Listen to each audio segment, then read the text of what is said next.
ঘর সাজাতে অনেক কিছুর প্রয়োজন হয় না। মনের মধ্যে ইচ্ছা থাকলে অল্প কিছু জিনিস দিয়েও ঘরকে খুব সুন্দরভাবে সাজানো যায়। আসসালামু আলাইকুম সবাইকে, কি অবস্থা সবার? আশা করি সবাই ভালো আছো। আল্লাহর রহমতে আমি অনেক বেশি ভালো আছি। আমি হচ্ছে মহিমা জাহান।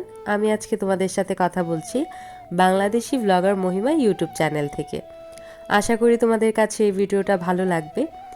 আজকে আমি তোমাদের সাথে একটা ডেইলি লাইফস্টাইল ব্লগ শেয়ার করব। তার পাশাপাশি আমি শেয়ার করব যে অল্প কিছু গাছ দিয়ে কিভাবে তোমরা সুন্দরভাবে তোমাদের ঘরগুলোকে সাজিয়ে তুলতে পারবে।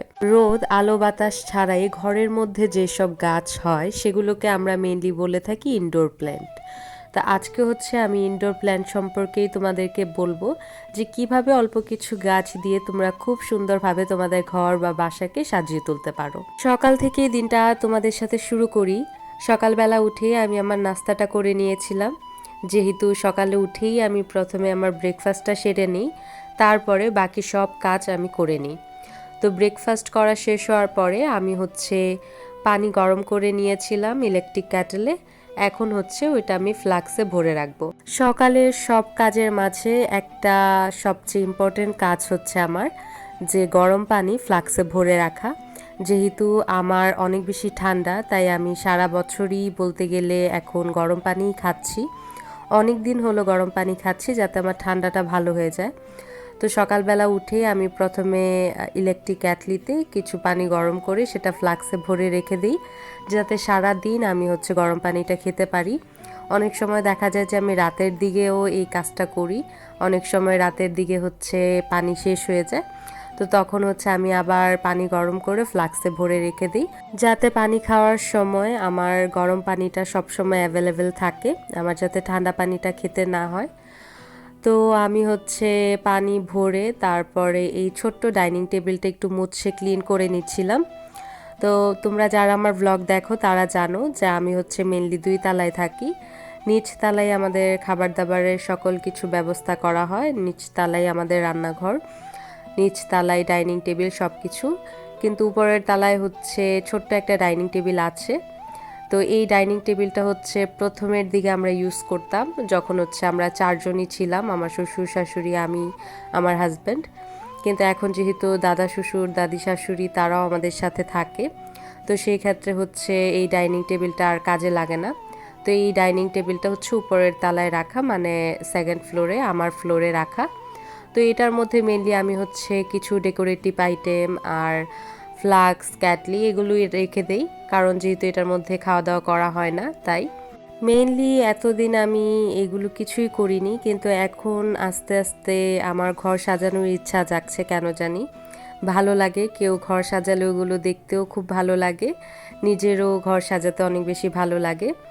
বলা চলে যে প্রতিটা গৃহিণীদের বা প্রতিটা বিবাহিত মেয়েদের বিয়ের পরে যে রকম ইচ্ছা জাগে নিজের সংসার সাজানোর, আমারও ওই রকম ইচ্ছা জাগছে বিয়ের 4 বছর পরে। এখন আমার মনে হয় যে আমি টুকটাক ঘরটা সাজাই বা একটু ক্লিন করি। আগে এগুলো আমার এত ইচ্ছে করতো না। তো এখন আস্তে আস্তে বড় হচ্ছি, এখন অনেক কিছুই ইচ্ছে হয়। আর আমি চেষ্টা করি যতটুকু পসিবল, আমি যতটুকু পারি ঘরটা একটু সাজিয়ে গুছিয়ে রাখার।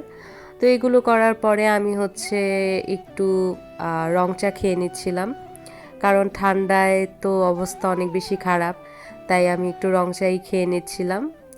দুধ চা খেলে হচ্ছে মুখের স্বাদ বা মনের শান্তি আসে, কিন্তু রং চাটা মেনলি হচ্ছে গলার অনেক হেল্প করে, তাই হচ্ছে আমি একটু রং চা খেয়ে নিচ্ছিলাম। আর রং চা খেয়েই আমি তোমাদের সাথে একটা জিনিস শেয়ার করব, আর সেটা হচ্ছে আমি কিছুদিনের মধ্যে মরিচের গাছ লাগাবো, মানে আমার টবে হচ্ছে মরিচের চারা লাগাবো। তো এখানে হচ্ছে একটা সুতি কাপড়ের মধ্যে আমি কিছু মরিচের চারা নিয়ে ওইগুলো আমি পানিতে 12 ঘন্টার মতো ভিজিয়ে রেখেছিলাম। এখন হচ্ছে এই পানিটা আমি ফেলে দিব, ফেলে দিয়ে হালকা ভেজা কাপড় যেটা ছিল, মানে যেটার মধ্যে আমি বীজটা রেখেছিলাম, সেটার মধ্যেই আমি হচ্ছে আবার বীজগুলো পেঁচিয়ে 3 দিনের জন্য একটু অন্ধকার জায়গায় ঢেকে রেখে দিব, যাতে এই বীজগুলো থেকে একটু শিকড় বের হয়। আর ওই বীজগুলো যখন আমি হচ্ছে মাটিতে রোপণ করব তখন হচ্ছে গাছ হবে। আমি এরকমই দেখলাম ইউটিউবে, আমিও শিওর জানি না যে কিভাবে কি গাছ লাগাতে হয়। আমার শ্বশুর অনেক গাছ লাগায় আমাদের বাসার পাশে অনেক বড় হচ্ছে জায়গা আছে, ওইটার মধ্যে অনেক কিছুই চাষাবাদ করা আছে। অবশ্যই চেষ্টা করব তোমাদেরকে আরেকদিন দেখানোর জন্য। কিন্তু আমার ভালো লাগে যে আমার ঘরের বারান্দায় কিছু থাকবে জিনিসপত্র, তো বারান্দায় আমার তো কিছু গাছ আছেই। তার পাশাপাশি আমি চিন্তা করলাম একটা মরিচের গাছ লাগাবো। তো ওইগুলো হচ্ছে আমি একটু ঢেকে একদম আলো যায় না ওইরকম একটা রুমের মধ্যে রেখে দিয়েছি। আর এই যে এটা দেখো, এটা হচ্ছে মানি প্ল্যান্ট। তো আমার হচ্ছে মানি প্ল্যান্ট, বেবি টেয়ার্স, এগুলো অনেক গাছ কেনা ছিল। এগুলো সঠিক পরিচর্যা না করতে পারায় এগুলো হচ্ছে মরে যাচ্ছে বা শুকিয়ে যাচ্ছে দেখতে পাচ্ছি। তো এই কিছু কিছু ডাল ছিল, তো আমি চিন্তা করলাম এগুলো থেকে আমি নতুন আরও কিছু গাছ বানিয়ে নিই। তো এই মানি প্ল্যান্টগুলো খুব ইজিলি গ্রো করে। এগুলোর হচ্ছে পাতা নটসহ কেটে একসাথে বেঁধে পানিতে চুবিয়ে রেখেছিলাম। 3-4 দিনের মাথায় হচ্ছে এগুলোতে শিকড় বের হয়ে গেছে। তো আমি চেষ্টা করব এখন যাতে অনেক ঘনভাবে মানি প্ল্যান্টটা হয়, সেই জন্য আমি হচ্ছে অনেকগুলো মানি প্ল্যান্টের পাতা একসাথে নিয়ে এই বোতলে রেখে দিয়েছি। এগুলো যখন একটু বড় হয়ে যাবে তখন হয়তো বা আমি সেপারেট করে নিব।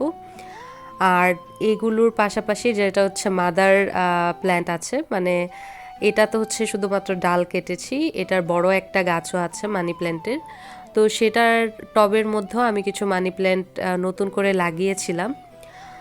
আর নতুন গাছ লাগানোর পরে ওইটার মধ্যে যাতে রোদ না পড়তে পারে সেটার জন্য হচ্ছে আমি এখানে আমার একটা পুরনো জামা দিয়ে এই টবটা ঢেকে দিয়েছি যাতে এটার মধ্যে রোদ না পড়ে। কারণ গাছ লাগানোর পরপরই যদি গাছের মধ্যে রোদ পড়ে সেই গাছটা কিন্তু ভালোভাবে হতে চায় না। তো এই যে আমি হচ্ছে একটা কাপড় দিয়ে ঢেকে রেখেছি। আগে আমি এগুলো একদমই এত নজর দিতাম না, কিন্তু এখন হচ্ছে আমি নজর দেওয়ার চেষ্টা করছি। আর এই যে এই বেবি টেয়ার্স এই এতগুলোই আছে আমার কাছে। মানে আগে অনেক বড় একটা বেবি টেয়ার্সের গাছ ছিল আমার, মানে অনেকগুলো ছিল। তো ওইটার মধ্যে থেকে দেখলাম যে একটা স্ট্রিং হচ্ছে ছিল আর বাকি সবগুলো মরে গেছে। তো ওইটা নিয়েই আমি হচ্ছে অল্প অল্প করে কেটে এখানে একটা ছোট্ট পটের মধ্যে লাগিয়েছি। আর এই ফ্লাওয়ার পটটা বা হচ্ছে গাছের পটটা আমার খুব বেশি পছন্দ। এটার কালারটা হচ্ছে নীল, আয়না এবং হচ্ছে বিভিন্ন কালারের ফ্লাওয়ার দিয়ে এটা ডেকোরেশন করা। তো এই বেবি টেয়ার্সগুলো যেহেতু আমি নতুন লাগিয়েছি সেক্ষেত্রে এগুলো হচ্ছে আমি রোদ থেকে একটু দূরেই রাখি। মাটিটা যদি শুকিয়ে যায় সেক্ষেত্রে আমি হচ্ছে অল্প একটু পানি দিয়ে এটা ভিজিয়ে দিই। তো এইভাবে ছোট বড় গাছ দিয়ে আমরা কিন্তু আমাদের পছন্দের বাসা বা রুমকে খুব সুন্দরভাবে সাজিয়ে তুলতে পারি। তো এটাই ছিল আজকে আমার ছোট্ট একটা ভিডিও। আশা করি তোমাদের কাছে এই ভিডিওটা ভালো লেগেছে। যদি ভালো লেগে থাকে আমার চ্যানেলটা সাবস্ক্রাইব করে দিয়ে পাশের নোটিফিকেশন বেলটা প্রেস করে দিও, ভিডিওটাতে একটা লাইক করে দিও, আর অবশ্যই কমেন্ট করো। আমি সবার কমেন্টে রিপ্লাই দিয়ে থাকি। আল্লাহ হাফিজ।